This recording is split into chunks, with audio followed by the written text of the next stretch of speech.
राज्य के सबसे बड़े सरकारी अस्पताल में सिरिंज और निडल तक लोगों को बाहर से लेना पड़ रहा है। यानी कि जिस अस्पताल का 450 करोड़ का बजट हो, वहां सिरिंज लेने के लोगों को बाहर जाना पड़ रहा है। इससे ज्यादा अफसोस की कोई बात जो है वो नहीं हो सकती है। आप सभी को नमस्कार, प्रणाम, जोहार। आज एक महत्वपूर्ण विषय पर बात करने के लिए यहाँ पर हम इकट्ठा हुए हैं और आज हमारा जो शीर्षक है, सब्जेक्ट है जिस पर बात करेंगे, वो है रिम्स 2। और इसमें हमारे प्रदेश अध्यक्ष आदरणीय बाबूलाल मरांडी जी ने पहले ही अपना जो मत है उसको रख दिया है। झारखंड मुक्ति मोर्चा की तरफ से भी कुछ बातें आई है, कुछ बातें आदिवासी संगठनों की तरफ से भी आई है। तो हम आज इस पर एक कंप्लीट जो है बात करेंगे।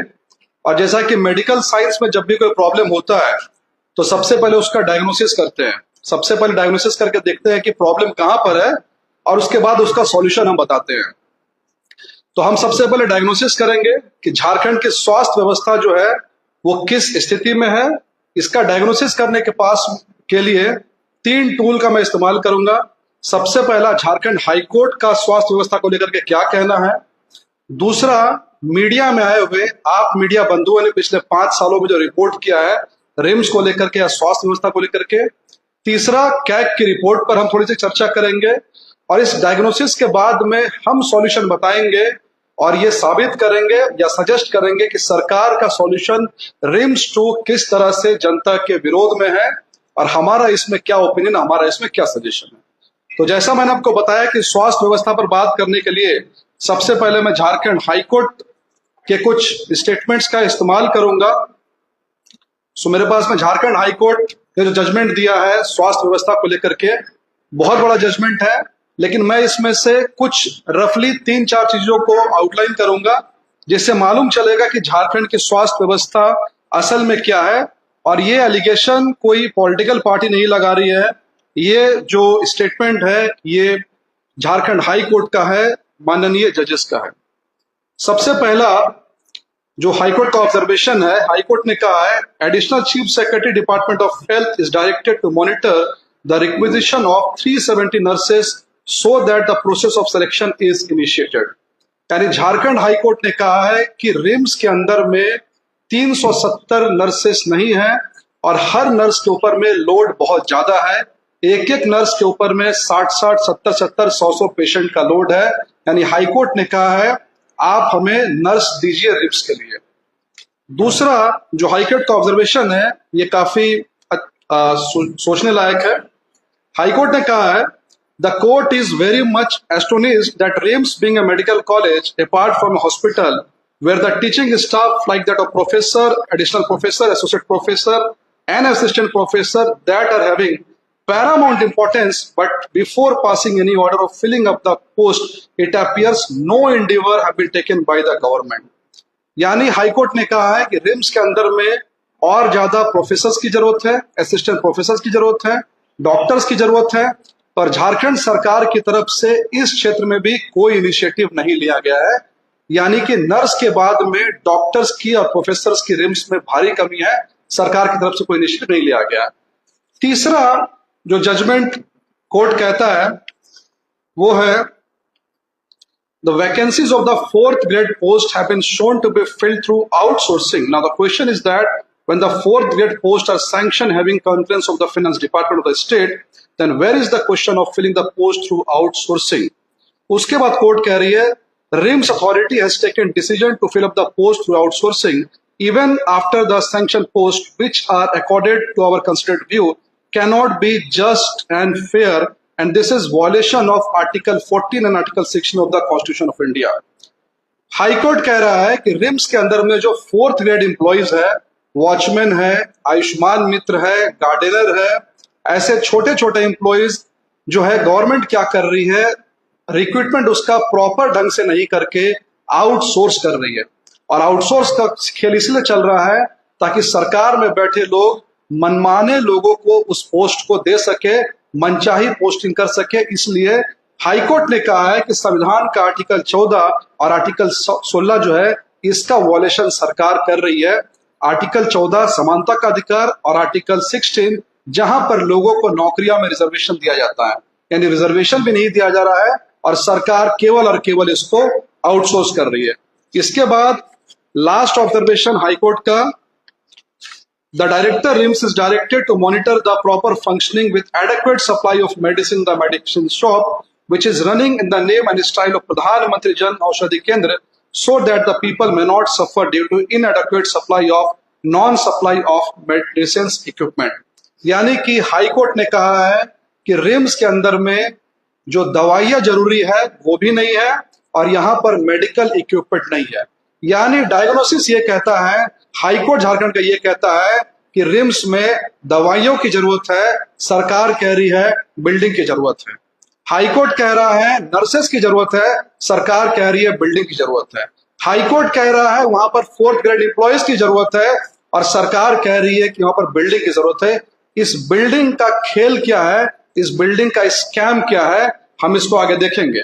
जैसा मैंने आपको कहा कि पहले हाईकोर्ट की रिपोर्ट देखेंगे, उसके बाद कुछ महत्वपूर्ण मीडिया में रिम्स के बारे, झारखंड की स्वास्थ्य व्यवस्था के बारे में आप लोगों ने अनगिनत बार रिपोर्ट किया है। मैं सिर्फ मेन जो कुछ 8-10 है उसको हाईलाइट करके यहाँ की बदहाली पर चर्चा करूंगा।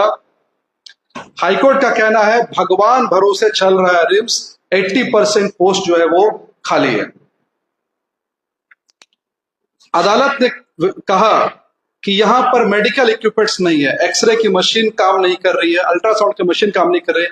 यहां तक कि कई बार ऐसा हुआ है डेड बॉडी रखने का जो फ्रिज होता है वो फ्रिज तक जो है यहां पर काम नहीं कर रहा है। रिम्स की बदहाली से मरीज परेशान, जांच करने के लिए चुकानी पड़ रही है कीमत। यानी लोगों को डायग्नोसिस, जब वहां पर लोग जा रहे हैं तो डायग्नोसिस के लिए इक्विपमेंट नहीं है, इक्विपमेंट मिल भी रहा है तो पैसे वसूली जा रहे हैं या फिर दलालों और बिचौलिए का बोलबाला जो है वो रिम्स में है। जिस रिम्स को पूरे के पूरे प्रदेश का उपचार करना है उसकी पानी टंकी खुद इतना अनहाइजीनिक है कि जहां से बीमारियां फैलने का डर है। ये सब सरकार का जो इनसेंसिटिविटी है उसको शो कर रहा है। कल आप लोगों ने कवर किया था, लेकिन एक और पहले खबर, रांची के रिम्स में बच्चे की मौत, यानी एक बच्चा लिफ्ट के अंदर में घुसकर मर जाता है। कितनी अफसोस की बात है कि एक बच्चा वहां इलाज कराने जाता है और बीमारी से नहीं मर रहा है, लिफ्ट में अटक करके उसकी मौत हो जा रही है। इससे मालूम चल रहा है कि हमें बिल्डिंग की जरूरत नहीं है, हमें लिफ्ट के रिपेयर की जरूरत है, जो कि सरकार नहीं कर रही है। उसके बाद राज्य के सबसे बड़े सरकारी अस्पताल में सिरिंज और निडल तक लोगों को बाहर से लेना पड़ रहा है। यानी कि जिस अस्पताल का 450 करोड़ का बजट हो वहां सिरिंज लेने के लोगों को बाहर जाना पड़ रहा है। इससे ज्यादा अफसोस की कोई बात जो है वो नहीं हो सकती है। रांची के सबसे बड़े अस्पताल में फर्श पर इलाज कराने को लोग मजबूर, और ये आज का मैं 2 न्यूज लाया हूं, सिर्फ आज का। एमजीएम अस्पताल जो जमशेदपुर का, जहां पर आग भी लगी थी, जहां पर खुली टंकी का जो पानी है इससे वहां के लोगों का भोजन बन रहा है। यानी आप देख सकते हैं कि सरकार हॉस्पिटल्स को यहाँ पर किस तरीके में रखा गया है, और रिम्स का पेइंग वार्ड जिसके लिए आपको इतने पैसे देने पड़ रहे हैं, और पेइंग वार्ड की स्थिति जो है वो कहां से कहां तक है। यानी बिल्कुल साफ है कि मीडिया रिपोर्ट्स भी यही कहती है, और कॉमन सेंस और आपका एक्सपीरियंस जो लोग रिम्स में गए होंगे वो भी साफ साफ कहता है कि रिम्स की हालत जो है कितनी बदहाल है। अब कैग रिपोर्ट में बात करेंगे, बस 2-4 पॉइंट्स, क्योंकि कैग रिपोर्ट को ऑलरेडी दिल्ली से भाजपा मुख्यालय से प्रेस कॉन्फ्रेंस हो चुका था। कैग ने भी कहा है कि यहाँ पर जो आवश्यक दवाइयां वो नहीं है, भ्रष्टाचार के कैग ने इशारा किया है। और उसके बाद कैग ने यह भी कहा है कि कई सैकड़ों करोड़ का यूटिलाइजेशन सर्टिफिकेट जो सरकार नहीं देती है। यानी कुल मिलाकर के अगर हम रिम्स के प्रॉब्लम को वाइंड अप करें तो प्रॉब्लम आएगा, रिम्स में डॉक्टर्स की कमी है, डॉक्टर्स के ऊपर लोड बहुत ज्यादा है, प्रोफेसर्स की कमी है, जेनरिक मेडिसिन की कमी है, डायग्नोसिस की कमी है, मेडिकल इक्विपमेंट की कमी है, 4th ग्रेड आउटसोर्सिंग एम्प्लॉयज की कमी है।